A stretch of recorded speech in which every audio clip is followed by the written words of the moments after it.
இன்னைக்கு நம்ம பார்க்க போகிறது ஒரு கொரியன் சீரீஸ். உங்களோட வாழ்க்கையை நரகமாக ஆக்குனவங்க இப்போ உங்கள் கண்ணு முன்னாடியே ரொம்ப சந்தோஷமாக சக்ஸஸ்ஃபுல்லாக வாழும்போது அதனால் பாதிக்கப்பட்ட நீங்கள் இன்னும் அந்த வலியோட அதை மறக்க முடியாமல் வாழ்ந்தா எப்படி இருக்கும்? தி க்ளோரி ஒரு நார்மலான பழி வாங்குற கதை இல்லை, ரொம்ப ஸ்லோவான பெயின்ஃபுல்லான பார்க்குறவங்களோட மனசை வலிக்க வைக்கிற ஒரு கொடூரமான கதை. இதனால் பாதிக்கப்பட்ட பொண்ணு பேர் மூன்டாங். அவளுக்கு ஒரு பெரிய ஆர்கிடெக்ட் ஆகணுங்கிறது தான் கனவு. ஆனால் அவளோட ஸ்கூலில் இருந்த புல்லிஸ்லாம் அவங்களோட டைம் பாஸ்க்கு அவளோட கனவை சுக்குநூறாக உடைச்சிடுறாங்க.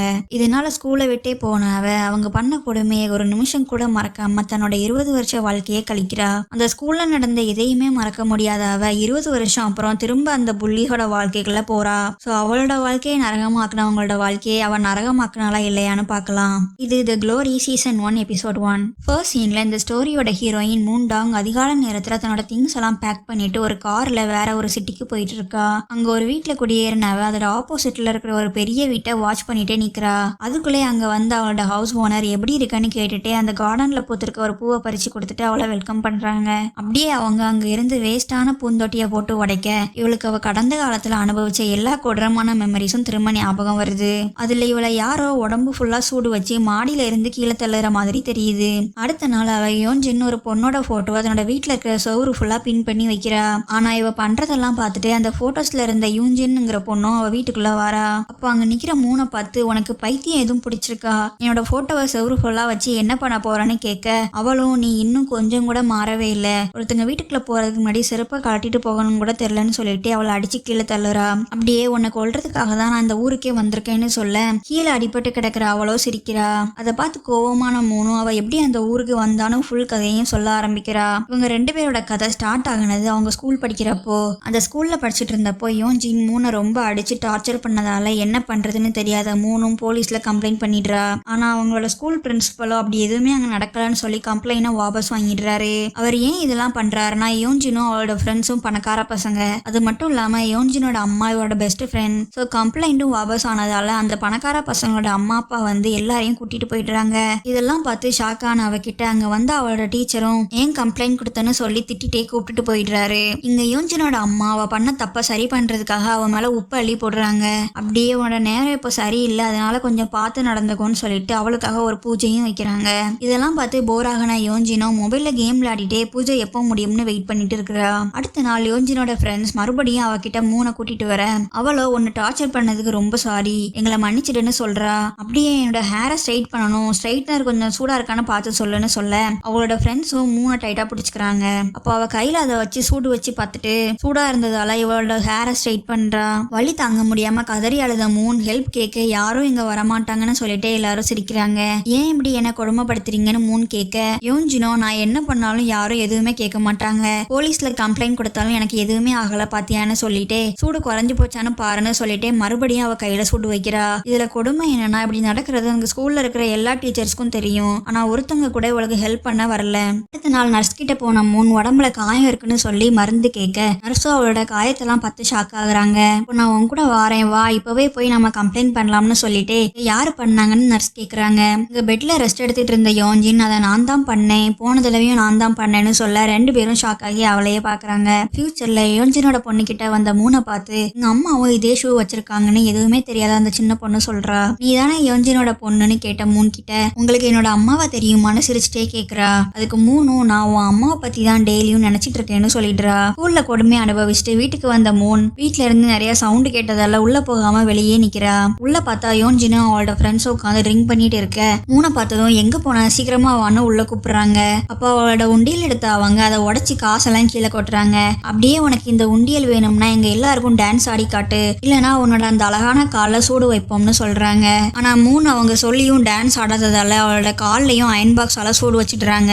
அடுத்த நாள் மருந்து வாங்க மறுபடியும் அந்த நர்ஸ் ஆபீஸ்க்கு போன அங்க நர்ஸ் ரிசைன் பண்ணிட்டாங்கன்னு போட்டிருக்கதை பார்த்து என்ன பண்ணன்னு தெரியாம அங்கேயே நிக்கிறா. ஆனா வலி ரொம்ப அதிகமா ஆனதால பொறுக்க முடியாத அவ சூசைட் பண்ணிக்கிறதுக்காக ஒரு பழைய பில்டிங்க்கு போறா. கடைசி நேரத்துல முடிவை மாத்தின அவ அழுதுட்டு இருக்க. அப்போ அவளோட காயம் மேல பனி விழுது. பனிப்பட்ட இடத்துல வலி குறைந்ததால அங்க இருந்த பனியெல்லாம் எடுத்து தன்னோட உடம்பு ஃபுல்லா பூசிட்டு அங்கேயே அந்த உரையிற குளிர்ல படுத்துக்கிறா. ஆனா அவ இவ்வளவு கஷ்டப்படும் போதும் அவளோட அம்மா கூட அவளுக்கு சப்போர்ட்டிவா இல்லைங்கிறதான் பெரிய கொடுமையே. அடுத்த நாள் யோன்ஜினும் அவளோட ஃப்ரெண்ட்ஸும் எதுவுமே நடக்காத மாதிரி ஜாலியா விளையாடிட்டு இருக்க அப்போ மூன் ஸ்கூலை விட்டு நிக்க போறான்னு நியூஸ் தெரிய வருது. இங்க ஸ்கூல்ல அவ ஸ்கூலை விட்டு நிக்க போறதுக்கு காரணமா யோன்ஜின் அண்ட் அவளோட ஃப்ரெண்ட்ஸோட நேம்ஸ் எழுதி கொடுத்ததால டீச்சரும் கோவமாகி இவளை திட்டுறாரு. அப்படியே தன்னோட கையில இருக்கிற அந்த சூடுபட்ட காயத்தை அந்த டீச்சர் கிட்ட காட்ட அவரோ அதான் உன் கை கால்லாம் உடைக்கல, நல்லா தானே இருக்க, அப்புறம் என்னன்னு சொல்லிட்டே அவளை அடிக்க போறாரு. அதனால ரொம்ப கோவமான மூன் உங்க பையனை யாராச்சும் இப்படி அடிச்சு கொடுமை பண்ணா ஏத்துப்பீங்களான்னு கேட்க அவரும் எல்லா டீச்சர்ஸ் முன்னாடியும் அவளை போட்டு அடிக்கிறாரு. மத்த டீச்சர்ஸ் வந்து தடுக்க பார்த்தாலும் நிறுத்தாம அவளை அடிச்சுட்டே இருக்கிறாரு. அதே நேரம் யோன்ஜினோட அம்மா மூனோட அம்மாவுக்கு காசு கொடுத்து எல்லாமே செட்டில் பண்ணிடுறாங்க. தன்னோட பொண்ணு அவ்வளவு கஷ்டப்பட்டிருக்கான்னு தெரிஞ்சும் மூனோட அம்மா எதுவுமே சொல்லாம எல்லா காசையும் வாங்கிட்டு கையெழுத்து போட்டு கொடுத்துடுறாங்க. அடுத்த நாள் வீட்டுல பொருள் எதுவும் இல்லாததால மூணும் அவளோட அம்மா வீட காலி பண்ணிட்டு போயிட்டாங்கன்னு தெரிஞ்சுக்கிறா. அப்ப வெளியில குப்பையில கிடந்த அந்த செட்டில்மெண்ட் அக்ரிமெண்ட்ல அவளோட அம்மா சைன் போட்டிருக்கதை பார்த்து ரொம்ப ஃபீல் பண்றா. கையில காசு எதுவும் இல்ல, அம்மாவும் தனியா விட்டு போயிட்டாங்கன்னு வேற வழி இல்லாத மூன் ஒரு ஹோட்டல்ல வேலைக்கு சேர்றா. பகல்ல ஹோட்டல்ல வேலை பார்த்துட்டு நைட்டு பாத்ரூம் கிளீன் பண்ண போயிடுறா. ஆனா அவளோட உடம்புல இருந்த காயத்துல ரொம்ப வலி இருந்ததால வலியை குறைக்கிறதுக்காக ரொம்ப குளிரா இருந்த ஏரிக்குள்ள அழுதுட்டே குதிச்சிடுறா. இங்க யோன்ஜினும் அவளோட ஃப்ரெண்ட்ஸும் மூன் ஸ்கூலை விட்டு போனதால இன்னொரு பொண்ணை பிடிச்சி டார்ச்சர் பண்ண ஆரம்பிக்கிறாங்க. அப்ப அங்க வந்த மூனை பார்த்த யோன்ஜின் ஏன் என்கிட்ட சொல்லாம ஸ்கூலை விட்டு போனேன்னு கேட்க, ஆனா அவளோ உன்னோட கனவு ஒரு நல்ல அம்மாவா ஆகணுங்கிறது தானேன்னு கேட்க அதை கேட்டு எல்லாரும் யோன்ஜினை பார்த்து சிரிக்கிறாங்க. அதுக்கு யோன்ஜினும் என்னோட காசு வச்சு என்னால எதை வேணா வாங்க முடியும், அதனால எனக்கு ஒரு நல்ல பணக்கார ஹஸ்பண்டும் ஒன்னு இல்லைன்னா 2 குழந்தைங்க மட்டும் இருந்தா போதும்னு சொல்லிட்டு உன்னோட கனவு என்னன்னு கேட்க அதுக்கு அவளோ ஒன்னு அழிக்கிறது தான் என்னோட கனவு, நம்ம மறுபடியும் கண்டிப்பா மீட் பண்ணுவோம்னு சொல்லிட்டே சிரிக்கிறா. அவளோட அந்த சிரிப்பை பார்த்து எல்லாரும் ரொம்ப பயப்படுறாங்க.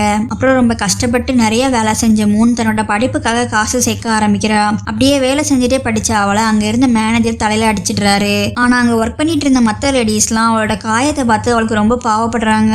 இதனால அந்த மேனேஜரும் வேற எதுவும் சொல்லாம அங்க இருந்து போயிடுறாரு. அப்புறம் வேலை எல்லாம் முடிஞ்சதும் தான் எழுதின எக்ஸாமோட ரிசல்ட் செக் பண்ண அதுல அவ பாஸ்னு வந்திருக்கு. இப்போ ரூம்க்கு வெளியே படிச்சிட்டு இருந்த அவளை பார்த்த ரூம்மேட்டும் டிஸ்டர்ப் பண்ணிடக்கூடாதுன்னு ஷூவை கழட்டிட்டு மெதுவா கால் வச்சு நடந்து போறா. இப்படியே 2 வருஷம் போக அவளும் காலேஜ் என்ட்ரன்ஸ் எக்ஸாமும் பாஸ் பண்ணிட்டு அந்த வேலையில இருந்து கிளம்ப ரெடி ஆகிடுறா. அப்போ அந்த ரூம்மேட் இனி நீ காலேஜ்க்கு போய் பாய் ஃப்ரெண்ட்லாம் வச்சுக்கிட்டு சந்தோஷமா இருன்னு சொல்ல அவளோ எனக்கு அதை விட நிறைய முக்கியமான வேலைலாம் இருக்குன்னு சொல்லிட்டு அங்க இருந்து கிளம்பிடுறா. கொஞ்ச நாள் அப்புறம் காஃபி ஷாப் போன அவ காஃபி ஆர்டர் கொடுத்துட்டு வெயிட் பண்ண அப்பதான் ஃபர்ஸ்ட் டைமா ஹீரோவை காட்டுறாங்க.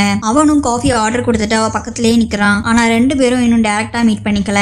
மூன் ரெகுலரா காலேஜ்க்கு போயிட்டு இருந்தாலும் அவளோட மனசு ஃபுல்லா யோன்ஜினை எப்படியாச்சும் பழி வாங்கணும்னு தான் யோசிச்சுட்டு இருக்குது. அதனால கஷ்டப்பட்டு படிச்ச அவ யோன்ஜினோட பொண்ணு படிக்கிற ஸ்கூல்லயே டீச்சரா ஆகிடுறா. ஆனா அதே நேரம் யோன்ஜினும் ஒரு பெரிய சேனல்ல வெதர் ஃபோர்காஸ்டரா ஆகிடுறா. அவளை டெய்லியும் டிவில பார்த்த மூன் அவளை பழி வாங்க சரியான நேரம் பார்த்து வெயிட் பண்ணிட்டு இருக்கிறா. சோ மூன் ஆசைப்பட்ட மாதிரியே யோன்ஜினை பழி வாங்குறாளா இல்ல இப்போ பவர்ஃபுல்லா ஆகிட்ட யோன்ஜின் மறுபடியும் மூனை டார்ச்சர் பண்ண போறாளான்னு பார்க்கலாம். எல்லாரும் இதோட கண்டினியூஷன் பார்க்கணும்னா நம்ம சேனலை சப்ஸ்கிரைப் பண்ணிட்டு நெக்ஸ்ட் எபிசோட்காக வெயிட் பண்ணுங்க.